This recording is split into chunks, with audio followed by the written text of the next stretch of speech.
اللهم صل على سيدنا محمد يا رب صل وسلم.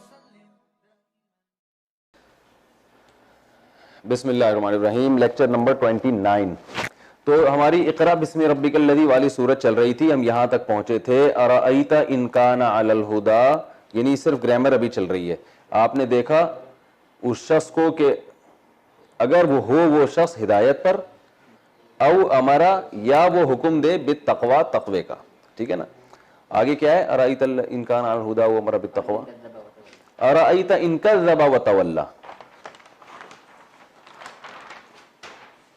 یہ بھی آپ کے سمجھ میں نہیں آ رہی ہوگی، جب ہم آسان ترجمہ اور تفسیر کریں گے بہت اچھی طرح سمجھ میں آئے گا انشاءاللہ. آپ کے اچھوں کو بھی سمجھ میں آئے گا. ارأیت، پھر وہی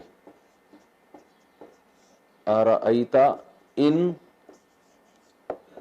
کذب وتولی. ارأیت، کیا آپ نے دیکھا یا بتائیں تو صحیح اس شخص کے بارے میں. ان کذب، ان کا معنی اگر، کذب کا معنی جھٹلانا. یہ کئی دفعہ گزر چکا ہے.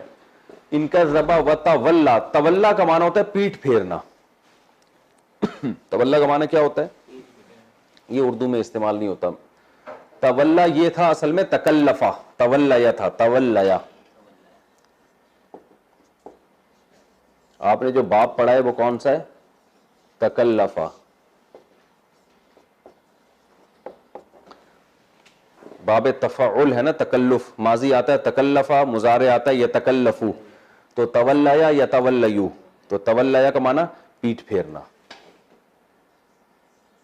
پیٹھ پھیرنا. ارأیت ان کذب وتولی، بھلا اس کو دیکھا آپ نے کہ اگر وہ جھٹلائے اور پیٹھ پھیرے. ارأیت ان کذب وتولی. آگے کیا ہے؟ ارأیت ان کذب وتولی. الم یعلم بان اللہ یری.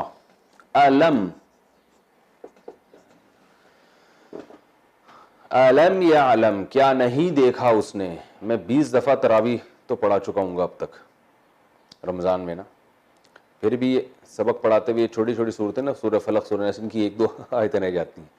ایک دفعہ میں بچوں کو سکھا رہا تھا کہ رات کو سونے کی دعا، تو وہ دعا جو میں تقریباً 30 سال سے پڑھ رہا ہوں نا رات کو سوتے ہوئے، جب میں وہ دعا بتا رہا ہوں تو مجھے دماغ میں ہی نہیں آ رہی.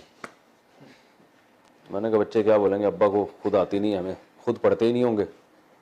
تو یہ ہوتا ہے، انسان کسی ماحول میں جب کوئی کام کر رہا ہوتا ہے نا تو وہ ہو رہا ہوتا ہے اس رٹ کے. تو ارأیت ان کذب وتولی، آپ نے دیکھا کہ اس نے جھٹلایا اور پیٹھ پھیری. الم یعلم، کیا یہ نہیں جانتا. بأن اللہ، کہ بے شک، بی کا معنی یعنی یہ بات نہیں جانتا. بأن اللہ، بے شک اللہ تعالیٰ. یرا، یرا اصل میں کیا تھا؟ یرأیو، یسمعو کی طرح. یہ بھی ہو چکا ہے نا، پوری اس کی میں ڈیٹیل بتا چکا ہوں واسع خان. سمجھ میں آ رہا ہے کہ نہیں آ رہا؟ بأن اللہ یرا، کہ بے شک اللہ تعالیٰ دیکھتا ہے. الم یعلم بأن اللہ یرا. کلا، ہرگز نہیں. لئن لم ینتہی، لام تاکید کے لیے کہ بے شک. ان کا معنی اگر. لم ینتہی، ینتہی کیا ہے؟ اصل میں تھا ینتہیو، یکتسبو کی طرح.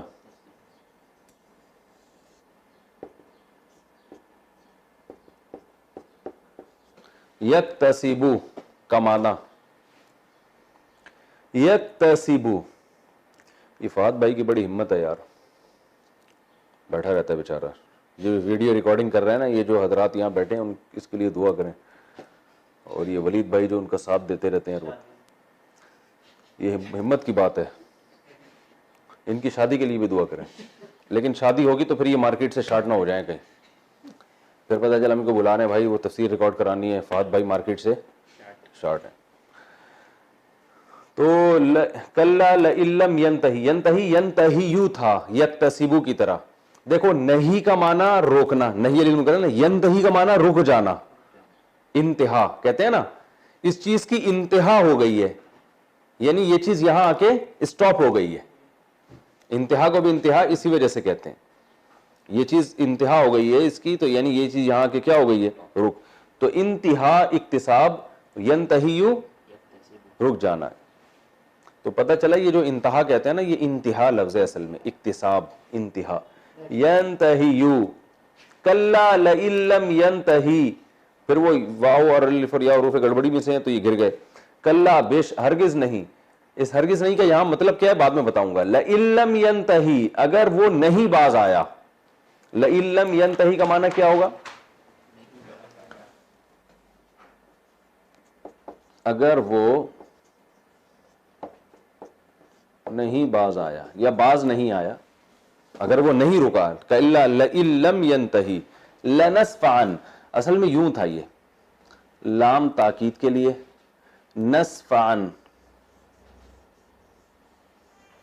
اصل میں یوں تھا, نسفعا اس کا معنی ہوتا ہے پکڑنا. کیا معنی ہے؟ یہ اردو میں استعمال نہیں ہوتا, اصل میں تھا نسفعو. کیا تھا؟ نسفعو. کس کی طرح؟ نسمعو کی طرح.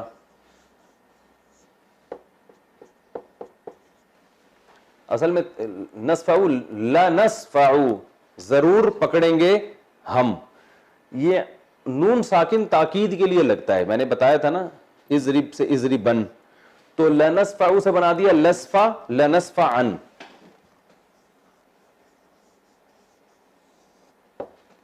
اور لام بھی لگا دو شروع میں, تو یہ دونوں ضرور بھی ضرور پکڑیں گے ہم اس کو, لنسفعن. اچھا قرآن میں یہ لنسفعن نون ساکن کے بجائے یوں لکھا ہوا ہے, یہ عجیب چیز ہے, یوں لکھا ہوا ہے عین دو زبر عن. آپ دیکھیں قرآن میں عین دو زبر عن لکھا ہوا ہے, وہ تو میم کسی اور وجہ سے لگے. لنسفعن عین الف دو زبر عن لکھا ہوا ہے نا. یہ گرامر کے لحاظ سے 100% غلط ہے, یعنی لکھنے کے جو قاعدے ہیں نا ان کے لحاظ سے غلط ہے, کیونکہ جو سینٹینس ہے نا اس کے اوپر دو زبر دو زیر دو پیش نہیں آتے. لیکن قرآن میں اس طرح کی مسٹیکس ہیں جو در حقیقت کچھ اور لیسن دینے کے لیے ہیں. ہوا یہ تھا کہ نبی صلی اللہ علیہ وسلم پہ جب سورت نازل ہوئی, آپ نے کاتب وحی کو بلایا, اور یہ کئی جگہ ہوا ہے قرآن میں اس طرح کا. کاتب وحی کو بلایا, ان سے جب یہ آیت پڑھی نا لنسفعن بالناصیہ, تو دیکھیں عین دو زبر کی جو پروناؤنسیشن ہے وہ بھی ان ہے, اور عین نون کی بھی کیا ہے, ان ہے. تو انہوں نے اس طرح لکھنے کے بجائے اس طرح لکھ دیا, حالانکہ یہ عربی میں لکھنے کا صحیح طریقہ نہیں ہے. تو اللہ نے اس خطا کو, اس مسٹیک کو قیامت تک باقی رہنے دیا ہے. حالانکہ عربی ضابطے کے لحاظ سے اس طرح یہ لکھنا بالکل غلط ہے, اس لیے کہ یہ جو فعل ہوتا ہے نا اس پہ تو دو زبر دو زیر دو پیش یعنی تنوین آ ہی نہیں سکتی ہے. اللہ نے یہ غلطی باقی اس لیے رہنے دی تاکہ پوری دنیا کو پتا چل جائے کہ قرآن میں جس طرح نبی کی موجودگی میں لکھا گیا ہے نا, بعد میں کسی نے اس کی کریکشن کی کوشش بھی نہیں کی ہے. تو یہ بظاہر غلط ہے لیکن حقیقت میں یہ بہت صحیح ہوا ہے, یہ بتانے کے لیے کہ اس میں کسی نے بھی زبر زیر پیش میں بھی یعنی چینجنگ نہیں کی ہے اس میں.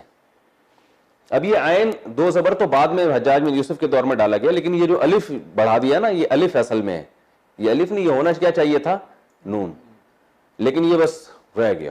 اور اللہ نے یہ حقیقت میں ایک چیز دکھا دی کہ بھئی اس کلام کی میں نے ایسے حفاظت کی ہے نا کہ نبی کے وقت میں جس نے یوں کر کے یوں لکھ دیا نا, بعد میں کسی میں یہ جرت نہیں ہوئی کہ اس کو یوں کر دے کہ بھئی یہ تو عربی قواعد کے لحاظ سے کیا ہے, غلط ہے. تو یہ بظاہر غلط ہے, حقیقت میں یہ بہت صحیح ہوا ہے. ٹھیک ہے نا, یہ بہت صحیح ہوا ہے حقیقت میں. اور اس طرح کی اور بھی قرآن میں مثالیں ملتی ہیں, جیسے شیئن. شیئن اصل میں یوں لکھنا چاہیے, یہ شین ہو گیا, یہ یا ہو گیا, اور یہ حمزے کا شوشہ ہو گیا. لیکن شیئن قرآن میں جب بھی ہے ایک شوشہ کم ہے, پتہ نہیں یوں کر کے ہے وہ ایک, بھائی تین کے شین کے تین شوشے ہوتے ہیں نا, یوں تو شین ہوگا, پھر ایک یا کا ہوگا, پھر ایک حمزہ کا ہوگا, یہاں حمزہ آئے گا. لیکن قرآن میں کیا ہے, حمزہ کا نہیں ہے الگ سے, بس یوں لکھا جاتا ہے. یہ بھی کتابت کے لحاظ سے غلط ہے, لیکن کاتب وحی نے ایسے لکھ دیا تو بس وہ قیامت تک اب ایسے ہی چلا آ رہا ہے, اس میں چینجنگ نہیں ہوتی.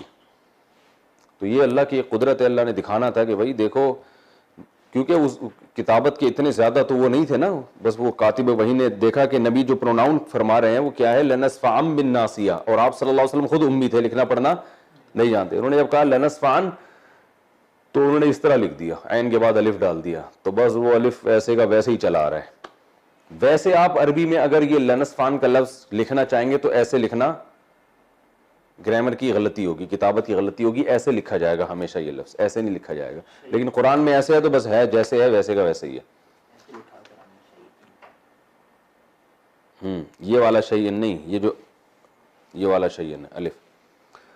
اچھا بھائی, کلا لئن لم ينتہی لنصفعا بالناصیہ, یہ والا پہ نہیں آ رہا,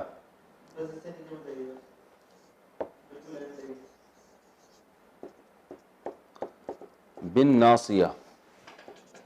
ناصیہ کہتے ہیں پیشانی کو, یہ جو پیشانی ہوتی ہے نا, جب ہم کسی کو پکڑتے ہیں تو پیشانی سے پکڑتے ہیں نا, تو اللہ نے فرمایا کلا ہرگز نہیں, لئن لم ينتہی اگر وہ باز نہیں آیا, لنصفعن تو ہم ضرور ضرور پکڑیں گے, بالناصیہ پیشانی کے ساتھ, یعنی اس مجرم کو ہم پکڑیں گے پیشانی کے ساتھ.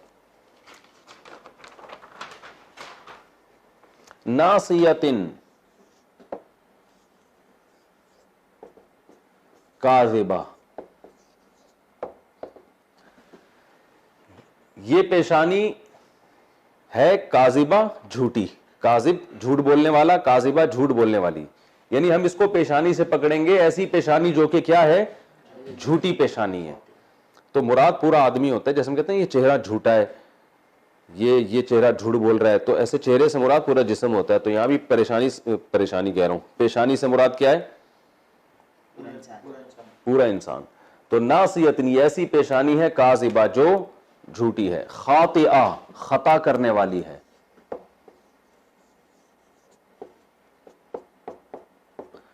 خطا کار یعنی گناہ گار ہے. یہ خطا کا لفظ بھی اردو میں بہت استعمال ہوتا ہے. ناصیۃ کاذبہ, آگے کیا ہے, ہاں ناصیۃ کاذبۃ خاطئہ, ٹھیک ہے نا. یہ پیشانی جھوٹی بھی ہے اور گناہ گار بھی ہے. فلیدعو نادیہ, فا اصل میں تھا لیدعو,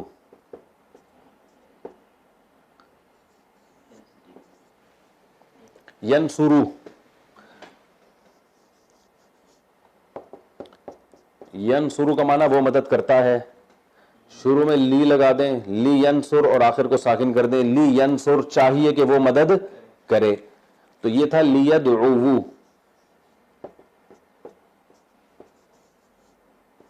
اصل میں یوں تھا, لیدعو چاہیے کہ وہ بلائے. دعا کا معنی کیا ہوتا ہے, بلانا. تو واو حروف گڑبڑی ہے نا, اس کو آخر سے گرا دیا, تو کیا بن گیا, لیدعو چاہیے کہ وہ بلائے, اور فا شروع میں لگا دیا تو فلیدعو, فا لیدعو, تو ملا کے پڑھتے ہیں فلیدعو. اور یہ قرآن میں ہمیشہ ایسے ہی آیا, جب شروع میں فا یا واو آیا نا تو لام کے زیر کو ختم ہی کیا گیا ہے, تو ملا کے پڑھا گیا. فلیدعو تھا, جس کو پڑھتے ہیں فل یدعو, اسے چاہیے کہ وہ بلائے. نادیہ, نادیہ مجلس کو کہتے ہیں, نادی عربی میں کیا کہتے ہیں, مجلس. فلیدعو نادیہ, اسے چاہیے کہ وہ اپنی مجلس بلائے, یعنی مجلس سے مراد مجلس کے لوگ جو صبح شام اس کے ساتھ اٹھتے بیٹھتے ہیں, تو اسے چاہیے کہ وہ بلائے اپنی محفل کو, اپنی مجلس کو. فلیدعو نادیہ. سندعو الزبانیہ, سندعو سین کا معنی عن قریب, ندعو, ندعو اصل میں ندعو کی طرح, ننصرو کی طرح, بلائیں گے ہم. الزبانیہ, زبانیہ پیدل فوج,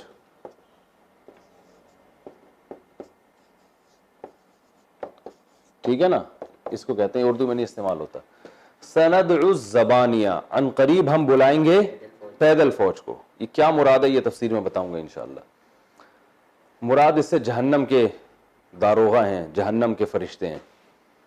تو سندع الزبانیہ، کلا ہرگز نہیں، لا تطعہ، لا تطع اصل میں تھا لا تکرم. لا تکرم کا تو پتا ہے نا، تکرم اکرما اکرام کیا اس نے، تکرم اکرام کرتے ہو تم، تو لا تکرم اکرام مت کرو تم. تو اصل میں تھا لا تطیع، ٹھیک ہے نا، لا اطاعت سے نکلا ہے، اطاعت نہیں کرو تم. تو اس کو پڑھتے کیا ہے؟ لا تطع. یہ یا حروف گڑبڑی ہے نا، لا تطعہ آخر میں ہو لگائے تو اطاعت نہ کریں آپ ہو اس کی. لا تطعہ واسجد، واسجد اصل میں تھا اسجد، بھائی انصر کی طرح. اب اس کو بتانے کی ضرورت تو نہیں ہے نا. سجدہ، سجدہ کیا اس نے، یسجدو سجدہ کرتا ہے وہ، تو امر کیسے بنائیں گے؟ اسجد، ٹھیک ہے نا. وہ بار بار بتانے کی ضرورت نہیں. اسجد سجدہ کرو تم. وقترب، واو کا معنی اور اقترب،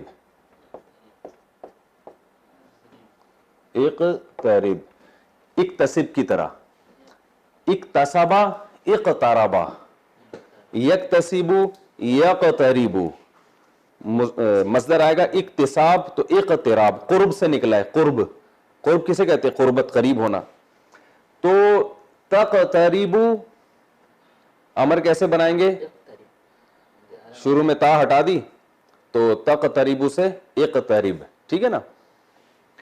لکھنے کی ضرورت نہیں ہے، بہت بار یہ چیزیں آ چکی ہیں.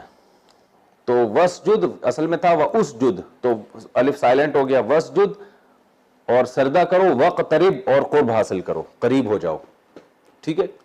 یہ اس کا کچھ ترکیبی ترجمہ تھا. اب میں اس کا آسان ترجمہ کر دیتا ہوں، پھر اس کی تفسیر کی طرف ہم آتے ہیں.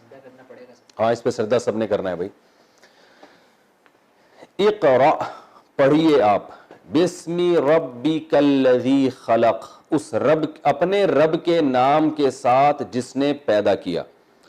خلق الانسان من علق، پیدا کیا انسان کو خون کے لوتھڑے سے. اقرأ پڑھیے آپ. وربک الاکرم، اور آپ کا رب بہت کریم ہے. الذی علم بالقلم، جس نے سکھایا قلم کے ذریعے. علم الانسان، سکھایا انسان کو، ما وہ چیزیں، لم یعلم جو وہ نہیں جانتا تھا. کلا ہرگز نہیں، ان الانسان لیطغی، بے شک انسان سرکش ہے، سرکشی کرتا ہے.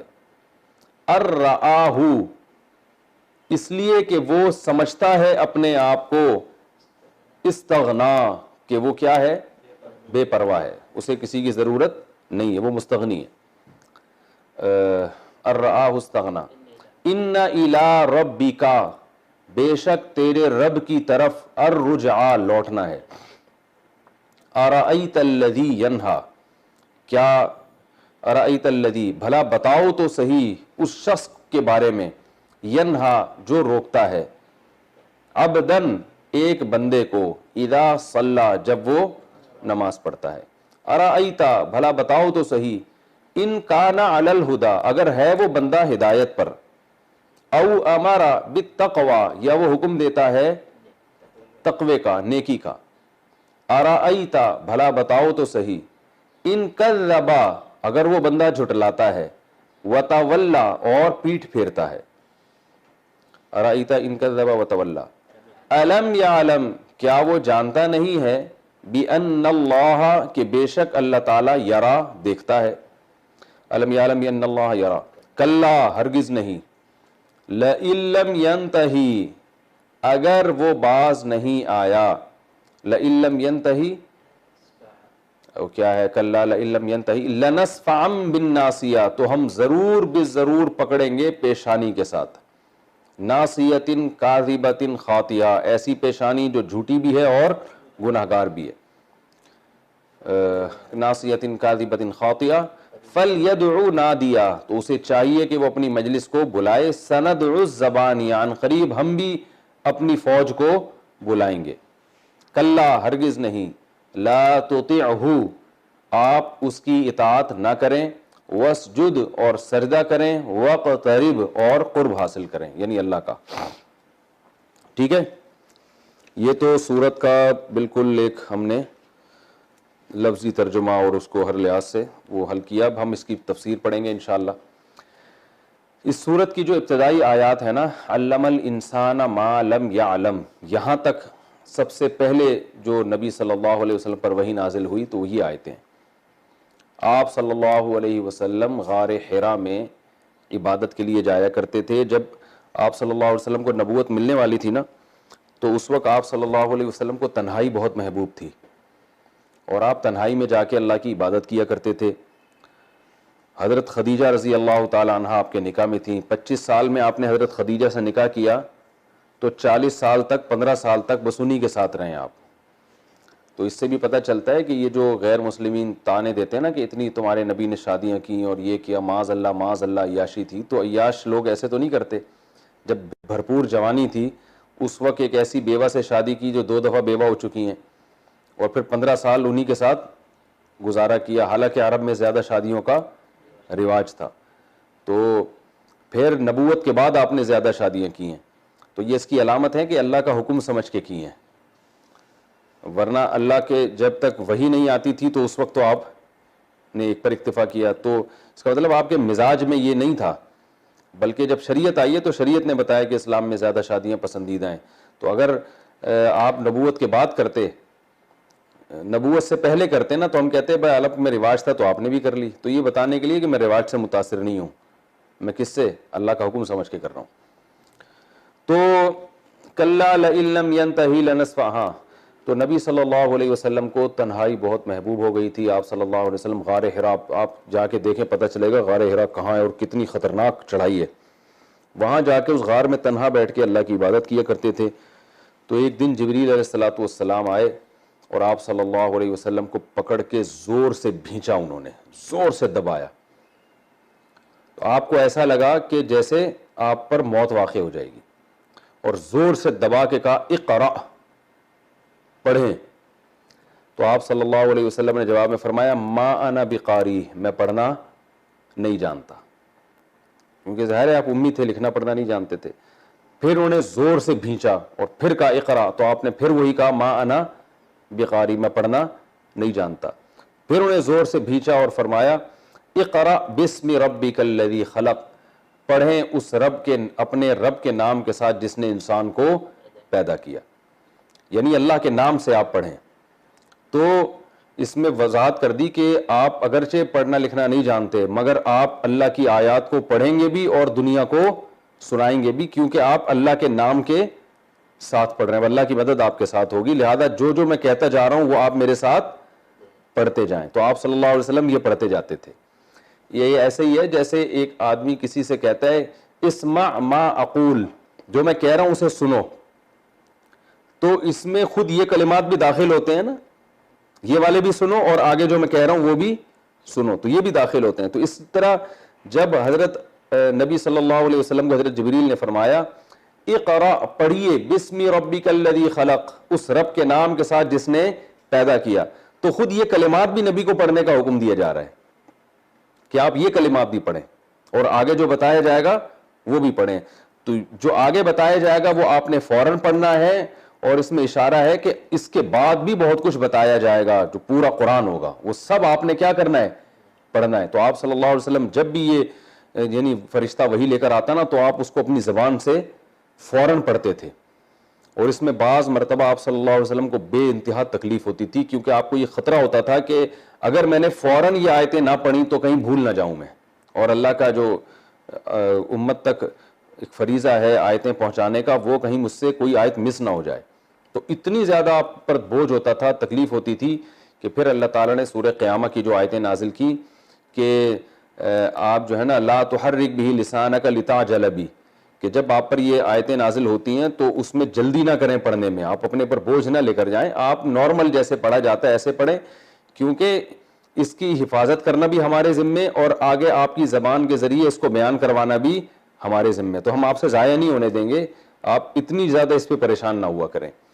تو اقرا پڑھیے, بسم ربک الذی خلق, اس رب کے نام کے ساتھ جس نے انسان کو پیدا کیا. تو اس میں حکم دیا جا رہا ہے کہ آئندہ جب بھی قرآن پڑھا جائے گا تو اللہ کے نام کے ساتھ. تو اسی وجہ سے نبی صلی اللہ علیہ وسلم جب بھی تلاوت کرتے تو پہلے اعوذ باللہ من الشیطان الرجیم پڑھتے, کیونکہ قرآن میں دوسرے مقام پر آتا ہے وَإِذَا قَرَأْتَ الْقُرْآنَ فَاسْتَعِذْ بِاللَّهِ مِنَ الشَّيْطَانِ الرَّجِيمِ, اور یہاں پر اللہ نے فرمایا اپنے رب کے نام کے ساتھ. تو اللہ تعالیٰ نبی ایسے پڑھتے تھے بسم اللہ الرحمن الرحیم, شروع اللہ کے نام کے ساتھ جو بڑا مہربان اور نہایت رحم کرنے والا ہے.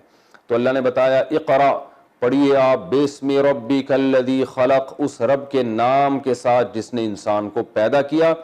خلق الانسان من علق, انسان کو جمے ہوئے خون سے پیدا کیا. خیر یہ آیتیں آپ صلی اللہ علیہ وسلم پر نازل ہوئیں اور آپ نے اپنی زبان سے ان کو دہرایا, چونکہ وحی کا نا نبی صلی اللہ علیہ وسلم پر بوجھ بہت ہوتا تھا. تو آپ کو یہ خطرہ ہوا کہ میری موت واقع نہ ہو جائے, کیونکہ اللہ کا کلام ہے نا جو آپ کے دل پہ اتارا جا رہا ہے. تو اتنا زیادہ بوجھ ہوتا تھا کہ حضرت عائشہ رضی اللہ تعالی عنہا فرماتی ہیں کہ شدید سردی میں, مدینہ کی سردی بہت سخت ہوتی ہے, میں نے سردیوں میں ہی حج کیا ہے, اندازہ ہے مدینہ میں کتنی سخت ٹھنڈ پڑتی ہے. سردیوں میں حج تو نہیں کیا, عمرہ کیا ہے. تو نبی صلی اللہ علیہ وسلم پر جب وہی نازل ہوتی نا, امی عائشہ فرماتی ہیں کہ شدید سردی میں آپ کو سخت پسینہ آتا تھا. اور بخاری میں حدیث ہے کہ جب قرآن مجید کی آیتیں نازل ہوئی لا یستوی القاعدون من المؤمنین غیر اولی الضرر والمجاہدون فی سبیل اللہ, پہلے آیتیں نازل ہوئی تھی کہ وہ لوگ جو پیچھے بیٹھنے والے ہیں وہ برابر نہیں ہو سکتے ان کے جو اللہ کے راستے میں جہاد کرنے والے ہیں. یہ آیتیں نازل ہوئی لا یستوی القاعدون من المؤمنین والمجاہدون فی سبیل اللہ, اتنی نازل ہوئی تھی. تو بعض صحابہ کو خیال ہوا کہ بھئی ہم تو پیچھے کسی عذر سے بیٹھے ہیں, ہمیں تو شوق تھا جانے کا, نبی نے ہی نہیں جانے دیا, تو ہم بھی پیچھے رہ گئے اجر میں. تو جب بعض صحابہ نے نبی صلی اللہ علیہ وسلم سے یہ اشکال کیا تو پھر قرآن میں آیت کا ایک اور حصہ نازل ہوا کہ لا یستوی القاعدون, جو پیچھے بیٹھنے والے ہیں, غیر اولی الضرر, بشرطے کہ ان کو کوئی عذر نہ ہو. تو یہ غیر اولی الضرر اتنا سا لفظ نازل ہوا, لیکن صحابی کہتے ہیں ہوا کیسے یہ نازل کہ نبی صلی اللہ علیہ وسلم کی ران مبارک میری ران پہ رکھی ہوئی تھی اور میں نے دیکھا کہ آپ صلی اللہ علیہ وسلم کا چہرہ انور متغیر ہو گیا نا ایک دم, جی جس پر کوئی تکلیف میں ہوتا ہے. اور کہتے ہیں آپ کی ران مبارک اتنی بوجھل ہو گئی کہ مجھے ڈر تھا کہ میری جو ران ہے نا وہ چٹخ کے ٹوٹ نہ جائے, اس کا وزن اتنا زیادہ ہو گیا. اور تھوڑی دیر کے لیے یہ کیفیت ہوئی ہے اور پھر نبی صلی اللہ علیہ وسلم کی ایک نارمل کیفیت میں آئے اور میری ران پہ بوجھ ہلکا ہوا تو آپ نے صرف اتنی آیت کی تلاوت کی غیر اولی الضرر, یعنی یہ وہی کہ یہ الفاظ نازل ہوئے تھے. کتنے سے الفاظ نازل ہوئے, یعنی القاعدون من المؤمنین اور والمجاہدون کے درمیان ایک لفظ نازل ہوا غیر اولی الضرر. تو کہتے ہیں کہ اتنا سا لفظ نازل ہوا ہے نبی پر اور میری ران مجھے لگ رہا تھا ٹوٹ کے چٹک جائے گی, اور نبی کی کیفیت یہ تھی. تو آپ بتائیں پوری صورتیں جب نازل ہوتی ہوں گی تو کیا کیفیت ہوتی ہوگی. تبھی سورہ وہ 28ویں پارے میں ہے نا کہ 28ویں پارے میں سورہ حشر کی جو آخری آیات ہیں ان میں آتا ہے کہ لو انزلنا هذا القرآن على جبل لرأيته خاشعا متصدعا, اگر اس پہاڑ پہ نازل کرتے نا تو وہ پھٹ جاتا اور اللہ کے خوف سے وہ ریزہ ریزہ ہو جاتا. تو نبی صلی اللہ علیہ وسلم کے قلب پہ جو آیتیں نازل ہوئی تھی اس کا بوجھ بہت تھا. تو جب جبریل نے یہ چند آیتیں آپ کے دل پہ نازل کی اور آپ نے ان کو تلاوت کیا تو آپ پر اس قدر بوجھ ہوا ہے کہ آپ صلی اللہ علیہ وسلم کو یہ خطرہ ہوا کہ میری موت نہ واقع ہو جائے. تو اور پھر ٹھنڈ بہت زیادہ لگنے لگی آپ صلی اللہ علیہ وسلم کو. تو گھر آئے, حضرت خدیجہ رضی اللہ تعالی عنہ سے کہا کہ زملونی اور دثرونی, دثرو سبحو کی طرح, اب وہ ہر چیز میں ہمیں گرامر کی عادت پڑ گئی ہے, زملو سبحو کی طرح, زملونی دثرونی, مجھے چادر اڑاؤ, ٹھنڈ لگ رہی تھی, آپ کانپ رہے تھے. اور پھر آپ صلی اللہ علیہ وسلم وہ چادر اوڑھ کے لیٹ گئے اور اب حضرت خدیجہ سے پوری کیفیت بیان کی. اسی میں پھر اگلی آیات نازل ہوئی یا ایھا المدثر، اے اوڑھ لپیٹ کر سونے والے، یعنی چادر اوڑھ کے سونے والے، قم کھڑے ہو جائیں، فانذر اپنی قوم کو ڈرائیں۔ تو آپ تو جو ہے نا خوف کی وجہ سے چادر اوڑھ کے لیٹ گئے تھے، تو اللہ نے فرمایا کہ آپ کو چادر اوڑھ کے سونے کی اجازت نہیں، آپ تو کھڑے ہوں اور اپنی قوم کو آپ نے ڈرانا ہے۔ تو حضرت خدیجہ رضی اللہ تعالی عنہ کو آپ صلی اللہ علیہ وسلم نے پوری کنڈیشن بیان کی کہ ایسے ایک فرشتہ آیا اور یہ تھا اور وہ تھا، تو آپ صلی اللہ علیہ وسلم کو اطمینان تھا یہ اللہ کا فرشتہ ہے، لیکن ایک وسوسے کے درجے میں یہ تھی کہ کوئی میرے ساتھ کوئی ایسا معاملہ نہ ہو رہا ہو کہ جیسے کوئی سزا نہ دی جا رہی ہو، کوئی ایک وسوسے کے درجے میں انسان میں ایسا ہوتا ہے نا۔ تو حضرت خدیجہ نے فرمایا کلا، ایسا نہیں ہو سکتا، کیونکہ شیطانی تصرفات برے لوگوں کے ساتھ ہوتے ہیں، اچھے لوگوں کے ساتھ نہیں ہوتے۔ تو آپ تو غریبوں کو کھانا کھلاتے ہیں، بیوہ عورتوں کا خیال کرتے ہیں، وہ تو جانتی تھی نا، 15 سال نبی صلی اللہ علیہ وسلم کے ساتھ انہوں نے گزار دیے تھے اور آپ کی شرافت کو اور آپ کے تقوی اور للہیت کو جانتی تھی۔ انہوں نے فرمایا کہ یہ شیطانی تصرف تو کسی صورت میں نہیں ہو سکتا کیونکہ آپ کے اعمال اتنے اچھے ہیں۔ اور پھر حضرت ورقہ ابن نوفل جو ایک یہود کے بہت بڑے عالم تھے، ان کے پاس لے گئے، تو حضرت خدیجہ رضی اللہ تعالی عنہ انہیں اپنے چچا زاد بھائی ورقہ ابن نوفل ان کے پاس لے کر گئیں۔ یہ ورقہ ابن نوفل یہود و نصارہ کے بہت بڑے عالم تھے تورات اور انجیل کے، تو ان کے پاس اس لیے لے کر گئیں کہ وہ بتائیں گے کہ کیا ہے تورات اور انجیل میں، دیکھیں گے۔ تو جب نبی صلی اللہ علیہ وسلم کے اس پورے واقعہ کو اور آپ کی صفات کو انہوں نے بتایا، تو انہوں نے کہا یہ وہی نبی ہے جس کے بارے میں تورات اور انجیل میں خوشخبریاں ملی ہیں۔ اور یہ بھی فرمایا ورقہ ابن نوفل نے، یعنی ان کے الفاظ یہ تھے کہ شاید یہ وہی نبی ہے جس کے بارے میں تورات اور انجیل میں خوشخبریاں ملی ہیں، اور کہا کہ ایک وقت آئے گا ان قریب آپ کی قوم آپ کو مکہ سے باہر نکال دے گی، اگر میں اس وقت تک زندہ رہا، کاش میں اس وقت تک زندہ رہتا تو آپ کا ساتھ دیتا۔ تو آپ صلی اللہ علیہ وسلم اس پہ پریشان بھی ہوئے۔ تو بہرحال حضرت ورقہ ابن نوفل کی طرف سے بھی نبی صلی اللہ علیہ وسلم کو یہ تسلی ملی، آپ کو شبہ نہیں تھا اپنے نبی ہونے پر، یہ تو یقین ہوتا ہے پیغمبر کو، فرشتے کو پہچان جاتے ہیں، لیکن یہ کہ جو وحی کا روب تھا آپ صلی اللہ علیہ وسلم کے اوپر، جو کیفیت تھی، اس کیفیت میں اطمینان پیدا کرنے کے لیے، تاکہ وہ ایک ہوتا ہے نا اطمینان کا تو کوئی درجہ نہیں ہوتا، وہ تو بڑھتا ہی چلا جاتا ہے۔ جیسے حضرت ابراہیم علیہ السلام نے اللہ تعالیٰ سے کہا تھا کہ یا اللہ تو مجھے مردوں کو کیسے زندہ کرے گا، یہ منظر اپنی آنکھوں سے دکھا دے۔ تو اللہ نے فرمایا کہ کیا آپ کو ایمان نہیں ہے؟ تو حضرت ابراہیم علیہ السلام فرمایا بلا ولکن لیطمئن قلبی، مجھے تیری بات پر یقین ہے لیکن میں چاہتا ہوں میرا اطمینان قلب بڑھ جائے۔ تو انبیاء کو یقین ہوتا ہے جب وہ فرشتے آتا ہے نا جبریل علیہ السلام انسانی شکل میں، تو نبی ان کو پہچان جاتے ہیں۔ تو اس لیے نبی صلی اللہ علیہ وسلم کو اگرچہ یقین تھا کہ جبریل ہے اور اللہ کی طرف سے وحی آئی ہے، لیکن جو خوف کا غلبہ تھا اس میں اطمینان کے لیے حضرت خدیجہ رضی اللہ تعالی عنہ سے بھی استفسار کیا، اور حضرت خدیجہ ورقہ ابن نوفل کے پاس بھی چلے گئے تاکہ وہ بھی اطمینان دلا دے کہ یہ کوئی معاذ اللہ شیطانی تصرف نہیں ہے۔ تو باقی ورقہ ابن نوفل کا کیا ہوا ایک روایت میں آتا ہے، جب وہ تو انتقال بوڑھے تھے، وہ ان کا انتقال ہو گیا کچھ دنوں میں، تو ایک روایت میں آتا ہے، اگرچہ اس کی سند ضعیف ہے لیکن روایت میں آتا ہے کہ آپ صلی اللہ علیہ وسلم نے ورقہ ابن نوفل کو سفید لباس میں دیکھا، تو آپ نے فرمایا کہ اگر یہ جہنمی ہوتا تو سفید لباس میں نہ ہوتا، کیونکہ ان کا واضح نہیں تھا نا کہ وہ ایمان لائیں کہ نہیں لائے، تو اس سے پتہ چلتا ہے کہ وہ ایمان لے آئے تھے، اور بلکہ ان کا یہ کہنا کہ آپ کو تورات اور انجیل میں آپ ہی کی بشارتیں، اس سے بھی پتہ چلتا ہے کہ ان کو یقین ہو گیا تھا اور وہ نبی صلی اللہ علیہ وسلم کی انہوں نے تصدیق کر دی تھی۔ تو یہ جو صورت نازل ہوئی اقرأ باسم ربک الذی خلق، اے نبی آپ اس رب کے نام کے ساتھ پڑھیں جس نے پیدا کیا۔ اچھا، اس میں ایک پہلو یہ بھی ہے کہ جب جبریل علیہ السلام نے آپ صلی اللہ علیہ وسلم کو زور سے بھینچا اور پہلی دفعہ آپ نے فرمایا کہ اقرأ پڑھی ہے، تو آپ نے فرمایا میں پڑھنے والا نہیں ہوں۔ تو سوال یہ پیدا ہوتا ہے کہ وہ تو زبانی پڑھوا رہے تھے نا، تو زبانی تو کوئی بھی چیز پڑھی جا سکتی ہے، تو آپ نے یہ کیوں کہا کہ ما انا بقاری، میں پڑھنے والا نہیں ہوں؟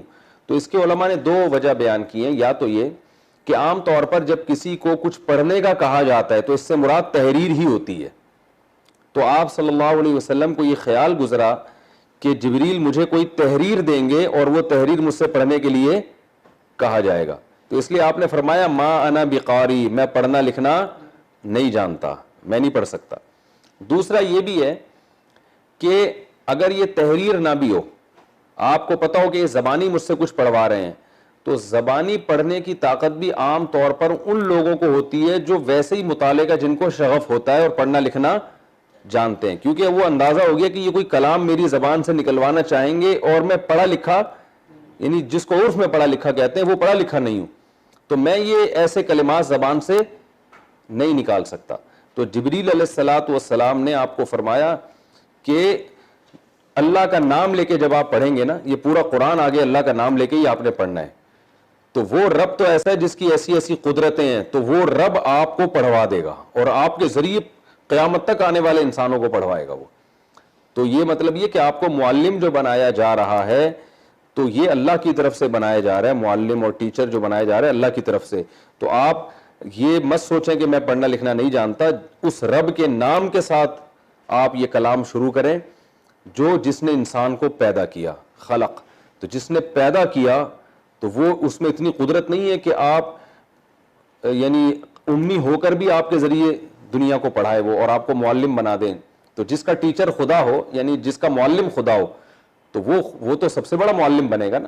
تو آپ کے معلم عام انسان نہیں ہے، لیکن ہم آپ سے کہہ رہے ہیں کہ اس رب کے نام کے ساتھ آپ پڑھنا شروع کریں تو وہ آپ کا معلم ہے۔ پھر تو جب وہ معلم ہے تو آپ کو دنیا کا سب سے بڑا معلم بنا دے گا وہ۔ تو پھر آگے اللہ کی صفات ہیں کہ جس کی یہ صفت ہے بسم ربک الذی خلق، وہ رب۔ اچھا، رب کا ذکر اس لیے آیا کہ رب کہتے ہیں پالنے والا، تربیت دینے والا، تو وہ آپ کی تربیت کرے گا تو اس رب کے نام کے ساتھ، یعنی وہ رب ہے، وہ تو تربیت کرے گا آپ کی، آپ کو بھی پڑھائے گا اور آپ کے ذریعے لوگوں کو بھی پڑھائے گا۔ بسم ربک الذی خلق، وہ رب جس نے انسان کو پیدا کیا، خلق الانسان من علق، جمے ہوئے خون سے پیدا کیا، یعنی اس کی قدرت یہ ہے کہ انسان کو پیدا اس نے ایک ناپاک خون کے لوتھڑے سے کیا جس میں نہ آنکھ نہ کان نہ دل نہ دماغ نہ جگر، لیکن ماں کے پیٹ میں وہ ساری چیزیں بنا دیتا ہے۔ تو جس کی یہ قدرت ہے تو وہ آپ کو کیوں نہیں پڑھا سکتا؟ اور آگے علمہ بالقلم، کہ جس نے انسان کو قلم سے سکھایا۔ تو پوری دنیا میں جو تعلیم پھیلی ہے وہ کس کے ذریعے؟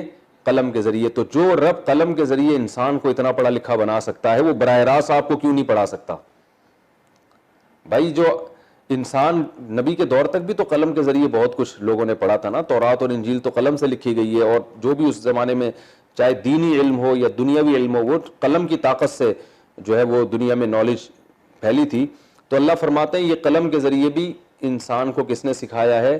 اللہ نے۔ تو وہ جس قلم کے ذریعے انسان کو اللہ نے سکھایا تو وہ اللہ آپ کو بغیر قلم کے بھی سکھا سکتا ہے کہ علم اقرأ وربک الاکرم، آپ پڑھیں اور آپ کا رب بہت کریم ہے۔ تو وہ کریم اتنا ہے کہ جس نے انسانوں پر اتنے احسان کیے کہ ان کو نالج دے دی، تو وہ آپ پر احسان کر کے آپ کو نالج کیوں نہیں دے سکتا؟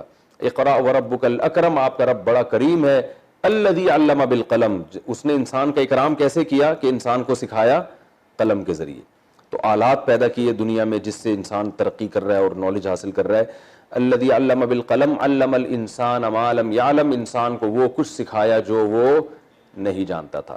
تو یہ سورت کا ایک حصہ ہے، انشاءاللہ آگے پھر ہم اس کو کنٹینیو کریں گے، اور بہت دلچسپ صورت ہے، بڑے پہلی صورت نازل ہو رہی ہے، وہ اتنی جاندار ہے، ایسی بلاغت ہے اس میں، اس سے قرآن پر ایمان بڑا تازہ ہوتا ہے۔ اللہ تعالیٰ سمجھنے کی، عمل کرنے کی توفیق عطا فرمائے۔